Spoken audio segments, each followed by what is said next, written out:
Herzlich willkommen zu Lektion Nummer 0 von diesem kleinen Online-Kurs zu Louis Barbaran. Hier ein paar einleitende Worte und ein bisschen Theorie. Kurz zur Quelle: Louis Barbaran wird datiert auf ungefähr 1528, also relativ früh. Man kann sich hier auch im Hinterkopf behalten, zu dieser Zeit waren die Schwerter eher noch ein bisschen kürzer, so Daumenwert ist so Kinn hoch ungefähr, plus minus 10-15 cm. Also noch nicht so, wie die späteren Quellen empfehlen, dass die Waffe ungefähr mannshoch sein sollte. Ja, hier noch ein bisschen auf der kürzeren Seite. Ist aber eine Quelle, die halt dadurch, dass sie wirklich bei Adam und Eva und bei geradezu trivial einfachen Technik anfängt, ideal für den Einstieg ins Fechten mit dem Montante. Die Quelle selber ist leider relativ knapp und stichpunktartig gehalten, gibt keine Details dazu, wie man die Hiebe machen soll, nur welche Hiebe, aber nicht wie genau es ausgeführt wird. Die Biomechanik, die ich hier immer ein bisschen erläutere, habe ich hauptsächlich aus der wichtigsten Montante-Quelle, die erhalten ist, abgeleitet. Louis Godinho, 1599 datiert. Da wird relativ viel beschrieben. Und für den, der es noch nicht kennt, Louis Godinho, immer wert nochmal zu lesen, die wichtigste Montante-Quelle, die bisher erhalten ist. Gut. Ein bisschen zu den Grundlagen. Das wichtigste Montante-Fechten ist der ordentliche Stand. Was mal kurz vor, ganz wichtig ist, man ist immer aufrecht, Rücken gerade, Schultern entspannt und locker, so ein bisschen zurückgenommen und in den Federn, so in den Knien so ein bisschen federnd, damit man hier ein bisschen ausgleichen kann. Das Gewicht lastet eher auf den Fußballen, nicht auf den Fersen.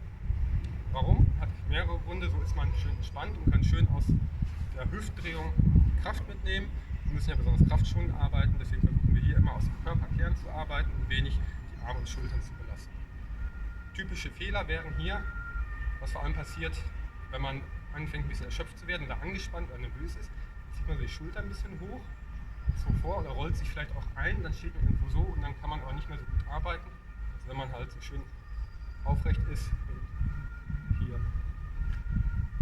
den Körperkern von sich arbeiten lassen muss. Viel kommt eben schon, wie erwähnt, aus der Wendung der Hüfte des ganzen Torsos. Da kann man wunderbar die Waffe schwingen lassen, ohne dass man die Arme groß benutzen muss. Wenn man den Schritt dazu nimmt, versucht man auch natürlich die Vorwärtsbewegung und die Drehbewegung des Schrittes mit reinzunehmen und zieht die Waffe hinterher. Man führt hier mit dem Körper, man lenkt die Waffe sozusagen mit seinem Bauch und die Arme versuchen hier so wenig wie möglich in Arbeit zu übernehmen. Die sind schon früh genug erschöpft, wenn man mal eine Minute oder 2 oder 3 gegen eine ganze Gegnerüberzahl fechten muss. Zu dieser entspannten Fechtweise ist es auch wichtig, das Schwert selbst entspannt zu fassen, also relativ offen und locker. Da gibt es eine Quelle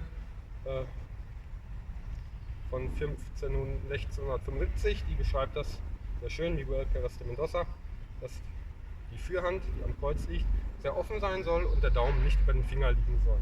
Also sehr entspannt, sehr locker, unverkrampft die Waffe laufen lassen. Einmal ist der Körper mit heraus in Schwung gesetzt, lässt man die einfach irgendwie laufen und hält sie in Bewegung.